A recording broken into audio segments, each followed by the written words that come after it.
Okay everyone, today on Rich with Cars, we're gonna be doing top 5 likes and dislikes. After last week's review, I thought it would be a great idea to actually give you an owner's perspective of the top 5 things that I like and dislike about this car after owning it for 8 months. So let's dive in and take a look at what my top 5 likes and dislikes from the Genesis GV80 2021 Prestige package are gonna be. I hope you enjoy.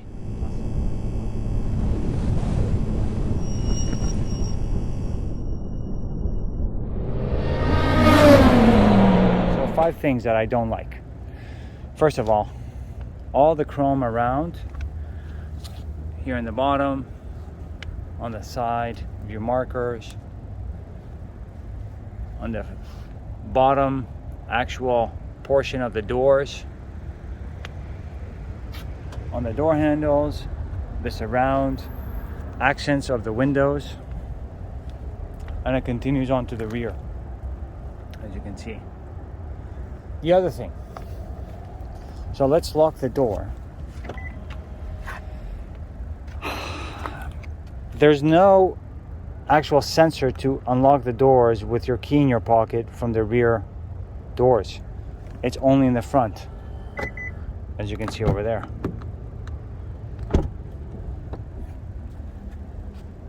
Number 3,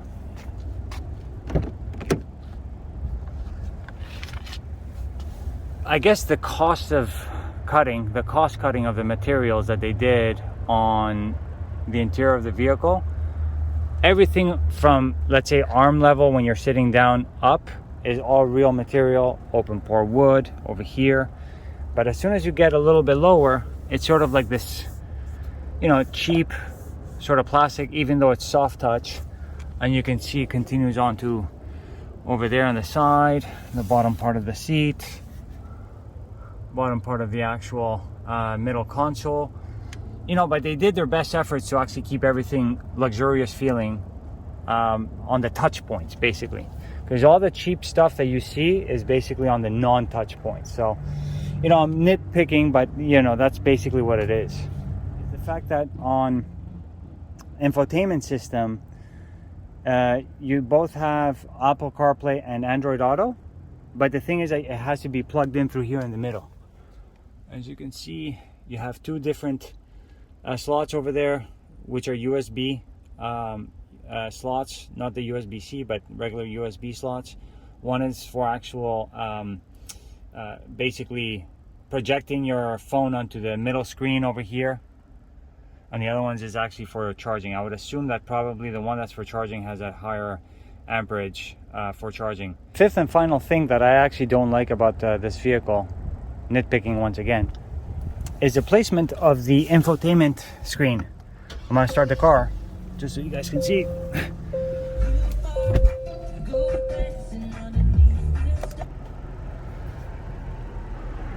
So that's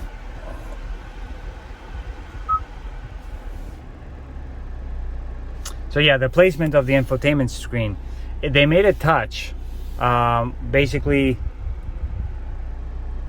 So you have a multitude of ways that you can actually interact with the infotainment screen, which is one through this middle dial, little turn pad over here that you can also type on and basically choose from here as well. But the other way is through touch, and you can't see because I'm actually doing a POV type of video, but I'm actually leaning forward.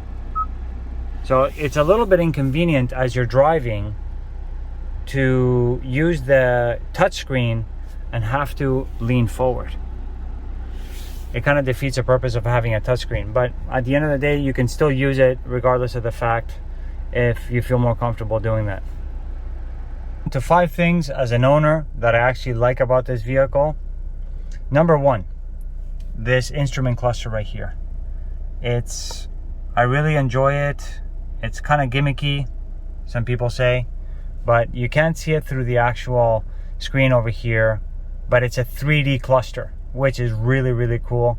It actually, so for example, the vehicle here in the middle basically shows your positioning as you're driving when you put it on cruise control, and shows your lane keep assist feature. The vehicle, from where I'm seeing, but you can't see it on the screen, has sort of like the pathway actually has a depth to it. Same with the actual dials over here. The different portions of the notifications, like the mileage over there, the park, the shifting that's in park right now, those are actually a little bit further up, whereas the instrument dials are actually further behind. And even within the instrument dials, there's like depth in the middle, which is really, really cool. So that's number one. Number two, overall design of the vehicle, both interior and exterior. Coming from a Lexus RX 350 with a luxury package, it was completely loaded. And coming into this, it's a completely different echelon, in my opinion. I really enjoy the design. That's what really caught my eye when I first took a look at this SUV. Let's keep in mind that the designers of Genesis, if I'm not wrong, came from some of the European manufacturers, including Audi and Bentley, which I would not be surprised as to why we came with this type of design. Both interior and exterior basically came from that. A lot of people don't like the steering wheel, for example, but I got used to it and I actually like it. Gives it a sense of luxury. Also, the touch points, number three, the use of materials. So this over here is leather, I believe. You have hand stitching over here. You have open pore wood throughout the interior of the vehicle, as you can see also on the doors. And you have some leather as well on the actual door here with some stitching. Especially the quilted leather seats, very, very luxurious, with the actual piping as well, as you can see over there. Have some aluminum over here, some brushed aluminum, and I believe that's a crystal here for the gear shift. That's a really cool feature in my opinion as well.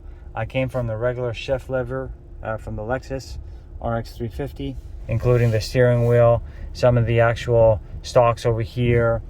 Very, very nice choice of materials. Everything that feels like it is, it is. Number four, thing that I like about this vehicle, the wheels.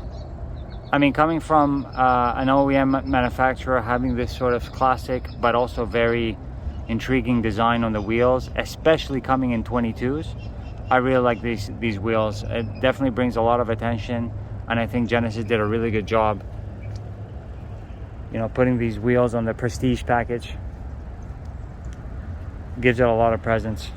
Number five, even though it's a really simple thing and I know a lot of other vehicles have it, I think it's my first vehicle that actually does have this feature, which are the soft closed doors. I really love that. I'm sort of OCD and I don't like slamming my doors, so this allows me to just go soft. Love that feature. I also tell my passengers at the same time, you don't need to slam the doors, you got soft close.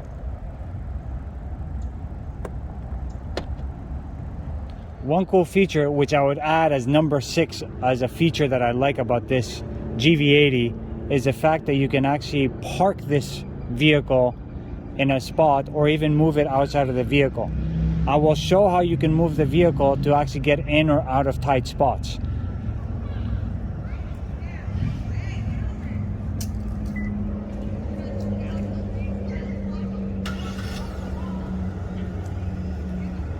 Nobody's inside.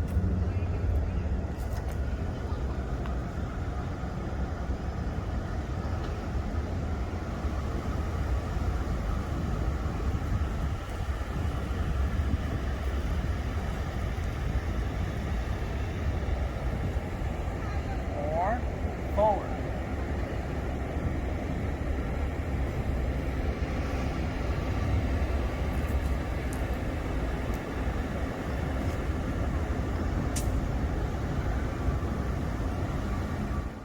I hope all of you enjoyed watching this top 5 list of likes and dislikes. Let me know in the comments below if you have any different aspects of the car which you'd include in the list. I'd love to hear from you. Thanks to all of you who've subscribed thus far. I've noticed that 99% of you who are watching my videos aren't subscribed yet. It would really help me with the algorithm if you subscribe and like, as I'd love to give you more content to watch and a wider variety of vehicles. Thanks for watching once again, and I'll see you next week. Adios.